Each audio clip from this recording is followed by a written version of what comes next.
Hi everyone, it's Brandon of Happily Dressed, a sewing resource dedicated to self-acceptance, self-confidence, and self-sufficiency, and welcome back to the channel. Today I'm doing my first ever Q&A. This is in collaboration with a giveaway I hosted over on my Instagram for National Sewing Machine Day. So at the end of this video, one of you lucky people who commented on that giveaway reel will win a brand new sewing machine. I'm giving away a Singer Heavy Duty 4432. I think this is an excellent beginner sewing machine, and I know it'll last you a good bit through your sewing journey. My very first Singer Heavy Duty I bought back in 2017, and it still works to this day. So I feel so honored to gift one to one of you guys. Before we start, questions with timestamps will be listed down below in the description, as well as any tool, any machine, any course I list throughout this Q&A will be linked down below, so make sure you go check them out. But without further ado, let's get into this Q&A. So starting off with a big question quite a lot of you had: how has sewing changed my life? / what are the mental health benefits of sewing?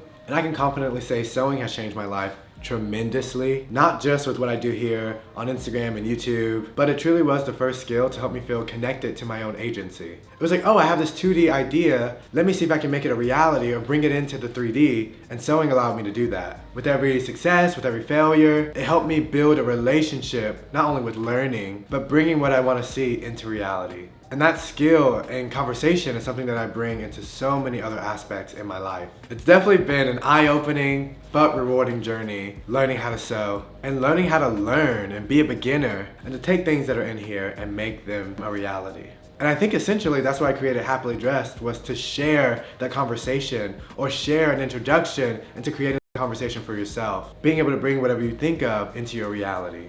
The next question we have is, what are great resources for free sewing patterns? And also in there, what's a beginner-friendly sewing project? I actually have two resources for free sewing patterns. I love both of these people's libraries, but we have Mood Fabrics, which is a fabric store in New York. On their website, they actually have free sewing patterns available, and might I say a huge selection of free sewing patterns available. Plus they have a specific beginner-friendly section as well. As I was scrolling through, I thought that this button-up looked pretty cool, and what's neat is that they also provide sewing instructions for you. The next website for free sewing patterns would be fabricstore.com. This was the website I found in the middle of last year. I've actually made a couple of their free patterns from the website. I love their Paola jacket, as well as the Nino Open jacket is actually the pattern we use in my sewing course that I offer. But with fabricstore.com, you just go to the sewing patterns tab and then find the pattern type category and then click on free PDF. But these are two great resources to find free sewing patterns. This next question I actually really liked. I'm gonna read it off my computer so I get it right verbatim. What are some gimmick products that look useful in the ads, but you wouldn't want beginner sewists to waste their money on?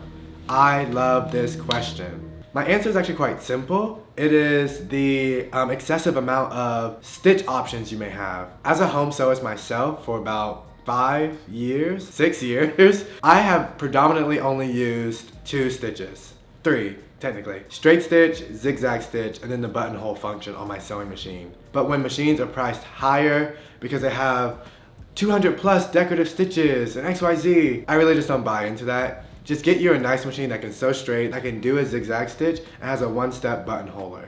I believe that quality of like how many stitch options you have are the only thing that separate the machine I'm giving away, the Singer Heavy Duty 4432, the Heavy Duty 4452, and the Heavy Duty 4423. All 3 of those machines are good sewing machines. I believe the only thing that separates them in price is how many stitches they offer you. And the truth is, you'll most likely only use 3. A lot of you asked what was my first sewing project. I love this question too because it brings me down memory lane. If I'm getting technical, right after I bought my machine on Amazon, I remember I bought my machine in December of 2017 on Amazon. I went to Joann and I bought some fabric to make a pillowcase because I remember doing that in school. I was like, all I need is enough fabric to make 2 rectangles and I'll fold over at the top and there's my pillowcase. And I actually kept that pillowcase for about like 4 years before I had to go ahead and toss it out. But right after that, a project that I still have, which I consider my first upcycle and my first self-patterned project, is a Carhartt crossbody bag. I took an old Carhartt jacket that a friend had given me and I made it into a bag, and I actually still have it. I'm gonna go grab it. I should have did that before I started filming. So this is it. This is my very first sewing project, or technically my second, but I like to think of it as my first real project. It took me about 5 hours straight through the night of messing up my sewing machine, bending needles. I did not know what I was doing because I also used the little buttonhole placket part of the jacket as the gusset.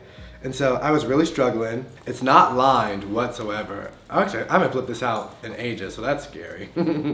It's not lined, but it just was a simple bag. And then this is the placket that had the buttons, and I put it on the inside so that way I was able to add this chain. I believe the chain was just something that I thrifted as well. But what's really cool is that you can actually see the buttons on the outside too from where I connected it to the inside to be able to attach the chain to it. Oh, and there's a pocket on the back, like a flip over pocket on the back that I recycle, and then a pocket on the front that I recycle. But I used to wear this bag every day after I made it. And it was just a simple pouch. It fit my phone, it fit everything I need. And I just thought it was so cool.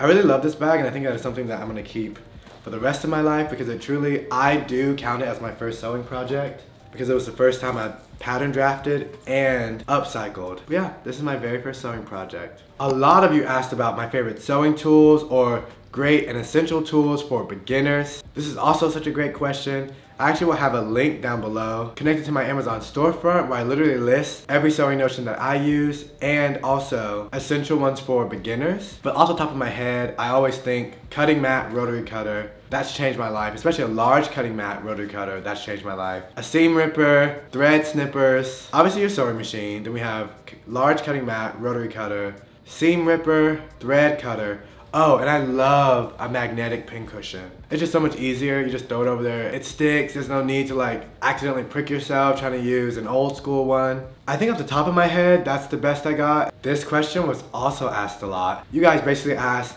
is a serger required to sew? How do you pick the best serger? Are sergers affordable? So I always break it down like this.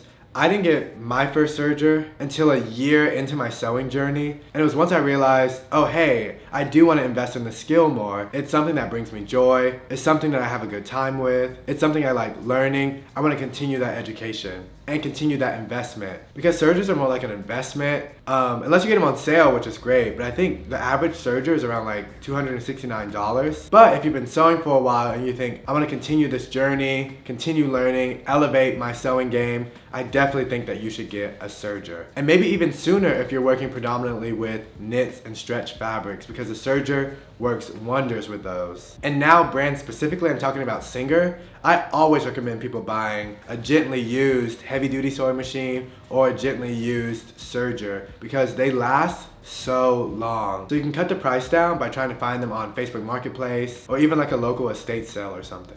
So this next question just might be my most asked question on my Instagram every single day. So I'm answering it for you here right now in detail, so get ready. It's a mix of how do I make my own sewing patterns, where did I learn to pattern draft, and how do I draft patterns in Adobe Illustrator. So here we go. I originally learned pattern drafting on YouTube actually. I just searched how to draft this, how to draft that, how to draft that, and watched like a collection of videos to piece together knowledge to do it myself on pen and paper. And that kind of helped me survive through like my first 2 years of self-drafting, especially because commercial patterns seemed so confusing to me at the time. But then in January of 2022, I found an amazing, wonderful pattern making course by an incredibly talented and smart woman named Victoria. And plus now in the course, you even get a mentor who is also another incredible pattern designer, and that's Jess, who's helped several people in the sewing community release their own patterns. But Victoria and Jess together form the Confident Pattern Making and Grading course. I'll have it linked down below. But basically, this course not only teaches you how to pattern draft, but it teaches you that while showing you how to do it in Adobe Illustrator. So there's no pen or paper required. This is a 14-week long course. It was an investment that I thought that Happily Dressed was ready for, especially because I wanted to start creating sewing patterns to sell to you all. This course changed my life. I love it. I can't recommend it enough. And now as well, it's split into 2 different courses. So there's a pattern making course and now there's a grading course. So you can separate those, do them both, but being able to select what you want to learn, whether it's pattern making or grading, allows this course to be more affordable. But for those who aren't ready to take that jump or that leap yet, they do offer a free course that gets you started with creating artboards, learning how to use the pen tool, and basically giving you the essential tools you'll need to start drafting in Illustrator. You can check out this course in the link down below. I cannot rave about it enough. It's literally creating so many amazing patterns and pattern makers in the sewing community. So that's how I learned how to draft my own patterns and how to do it all in Illustrator. It is with this course. And kind of in relation to that last question, a friend of mine asked, how long does it take me to create a pattern and which one is my favorite? So from thought to market, meaning from like when I think about it to when it's available to sell, that's truly like about 2 to 5 months, depending on how efficient I am. But if it's just like a quick sewing pattern that I want to see if it works for me or I want to wear it the next day, it can be like a day or 2 days. I'll draft it, tape it, do a sample. If it's right, I'll make the real thing. If it's not, I'll change what isn't right and then I'll make the real thing. And that can happen in 1 to 2 days. But for the sewing patterns that I sell, it can be anywhere from 2 to 5 months. Especially moving forward, I kind of want to slow down to be more efficient and more purposeful in design. So it'll probably definitely take me longer because I am a one-man team right now. And when it comes to picking a favorite pattern, I feel like they're like children. I can't pick a favorite, but I will say the one I'm wearing, the Ranger jacket, I think just has such star power. I love the sewing pattern. I love that I was able to create it and share it with you guys. I'm gonna be making so many more during the fall, but I do love the Ranger jacket. But I love all my patterns equally.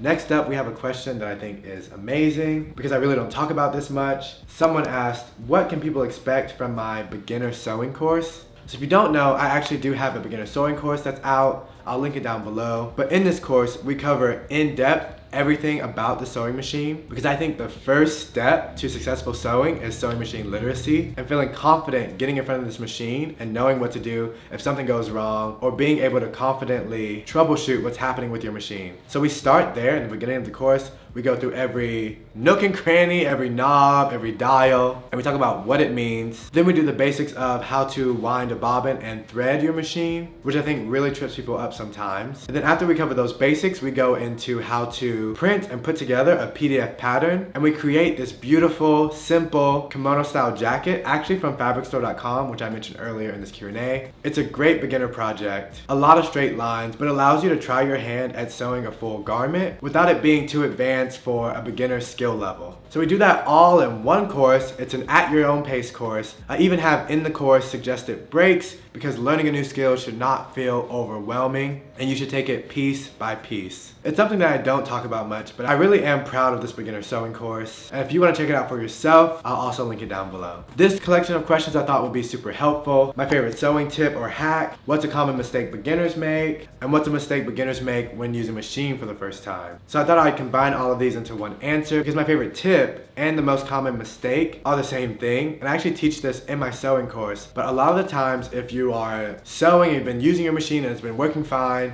and then out of nowhere you get this big like tension issue and your thread starts to knot up under your fabric, 9 times out of 10, your thread, your top thread has just slipped out of, I call it the like little 5 lever, but it's the thing that when you turn your hand wheel, it goes up and down, and it's like number 5 on like the thread guide.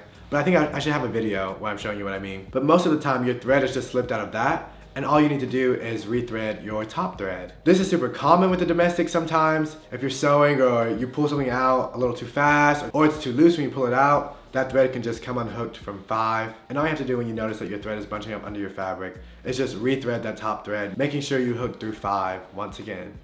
These questions are funny. What's your favorite type of material to work with? What's your favorite material to sew? What's your favorite type of fabric to work with? Denim, denim, denim. I'm telling you, I love denim. What is the pattern that you've made the most? Do you have a summer go-to pattern? What's your favorite sewing pattern? I think that for me, I don't know necessarily if I have a favorite pattern. I do sew some more often than others, but when I think of one that I think about most when I'm at the thrift store, it would have to be the Simplicity 9279 button-up shirt. That is my go-to button-up pattern, and whenever I'm at the thrift store and I see something cool that can be a button-up, that's the first thing I think. I'm gonna make it with that pattern. I think it's one of the easiest button-up patterns out there, and it's perfect for both spring, summer, and fall. How much time does it take to make a garment? Depending on the project, for me now, 6 years into my sewing journey, anywhere from 2 to 4 hours. And it also depends on if I take a lunch break.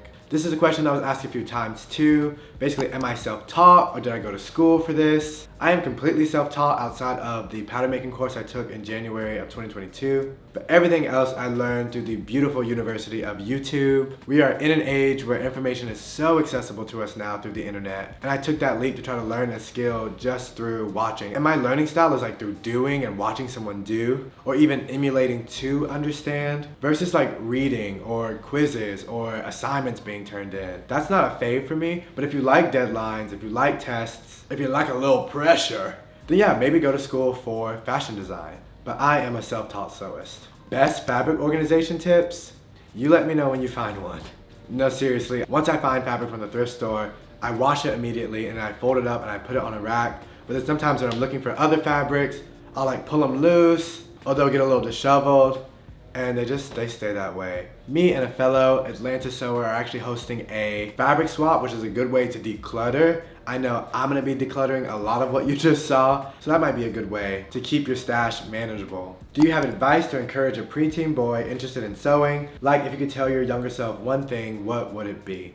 I think this question is very sweet. It also kind of like alludes to the weird gender roles we've assigned to different skills. My go-to advice for a preteen boy, or even myself, would just be explore whatever you're interested in, no matter what people think of that. And build a relationship with your own curiosity or your own learning of that skill that's like strong enough to like withstand any ridicule or unwanted opinions that come your way. If you're interested in doing something, that should be the only thing that matters in starting to do it. Not other people's opinion of it, not whether people will approve of it, just do it. And you never know, exploring that interest might also lead you to a community who supports you and also sees the value in what you are interested in, whether it be sewing or any other skill. Okay, now we have a rapid fire round, especially because my camera is overheating, so we need to make this quick. Who are your favorite plus size sewing creators? I got 3 for you. Aronica over at Needle and the Bell, Tracy over at Handmade Halbert, and then Jess over at Fat Bobbin Girl. Do you pre-wash your fabrics? Yes, yes, and yes. Whether I buy it from the fabric store or I thrift it, which majorly I thrift it, I always wash it. I have been in situations before where I haven't washed it because I was so excited and I made something and I went to work and 2 hours, 4 hours within the work, I was like, something stinks. Something smells like cat pee. It was me. I am the one who smelled like cat pee, because I did not wash the fabric that I found. It was like a quilt that I found, and I made a quilt. I know this is rapid fire, but I made a pair of quilted pants and a vest. I felt really cool. I hope I looked really cool, but I smelled really bad because I did not pre-wash my fabric. Are you team pattern tracer or team pin it down and cut? I am team weigh it down and cut. I just use pattern weights the whole time. I do not trace. I can get impatient. I put the pattern down and I just cut right around that pattern. How often do projects reveal themselves as a totally different product from what you initially conceptualized? Almost every time. But I think the more I sample and experiment with the pattern, the more it lets me know what it truly wants to be. What is your favorite part of the sewing process? It would have to be ironing. Truly, I love to iron. It presses out your seams, it makes everything look crisp and professional. Have you gotten into leather sewing? Looking for needle suggestions and tips? Fun fact, I actually worked for a sewing company for about 1.5 years. Glad & Young Studio here in Atlanta, Georgia. And also, pre that, I worked with another leather company called Architect, but it was so fun getting introduced into the world of sewing leather. There are a bunch of industrial machines involved, and I felt very fortunate to be able to use them and learn. When it comes to suggestions and tips, making sure you start the project ready and alert, getting the best needle. There are actually leather needles for domestic machines, so making sure you buy that. And if you're using a domestic machine, take your time and go slow. Sometimes you might have to even turn the hand wheel yourself instead of press the foot pedal, so that way you don't break a needle or jam your machine. These next 2 questions are a combination of what comes first, the pattern or the fabric for me. And it's actually both, but it used to be fabric first. I would see a fabric and know exactly what I want to make with it. So I'd be in a thrift store and I'm like, that's a shirt, that's a pair of pants, that's a pair of pants, that's a pair of pants, that's a pair of pants. There's not much that goes to my head besides either a shirt, the Simplicity 9279, or a pair of pants. But then sometimes I'm like, oh, that's a heavier weight material, that's a jacket. My friend Don wants to know, do I sketch my ideas before creating or sewing them? I do not. They exist right here until they exist on me like this. I am not a great drawer, and I feel like it's hard to articulate what I'm really trying to do. I just want to make it. I'll just make it, and that's what I'm trying to do. So beyond conceptualizing beautiful garments and bringing them to functional wearable fruition, to what further extent do you wish to share your creative gifts? And in parentheses, it's home decor design, visual art exhibition, creative director, etc. This is a pipe dream, stretch goal. When I say stretch, I mean stretch goal. But I would love to just have like a happily dressed exhibition. That's why I still have my very first sewing project, because I'm like, I would just love to see all my pieces in an exhibition, in a museum, to just sit there and look cute. So it would be so cool to see them, I think, in an exhibition. Why don't you take on custom sewing jobs, and have you ever took on a custom sewing job? The reason I don't take on custom sewing jobs or commissions is because I realized early in my sewing journey that is very draining to me. I love sewing as a tool of agency, self-expression, and I love to dress myself in what's in my head. But I feel like when I've taken on custom work in the past, in the very beginning of my sewing career, and even alterations, it stretched this skill and this fun way too thin. And actually, right after I decided to not do any customs or alterations, it really changed my relationship with sewing. It became more of an art form. And now I can take that art form and put it into a sewing pattern and have you guys build that same relationship with it, which is so cool to me. And also, it doesn't uncomfortably stretch my love for this skill. And now it's time to announce the giveaway winner. You probably skipped to this part already. I just screen recorded using a comment picker. We literally had 888 comments on this post. And congrats to the winner. You will be DM'd, so be on the lookout for that. I'll just need your name and a shipping address. I'm so excited to give you this machine. I also just decided to throw in my sewing course for free. So you're getting a Singer Heavy Duty 4432 plus my sewing course. I hope both of these things are helpful to you to start your sewing journey. Thank you guys for sticking with me for this Q&A. I don't know how long it's gonna be. I know how long it took me to film it, but I appreciate you guys watching this video. If you wanna see more from me, make sure you hit that subscribe button down below. You'll see sewing tutorials of my sewing patterns as I release them, as well as more sewing vlog content to come. Make sure you also go over and follow me on Instagram. This was super fun, and I'm glad to give you guys a peek into this little mind of mine. But until next time, I'll catch you all in my next video. See you later.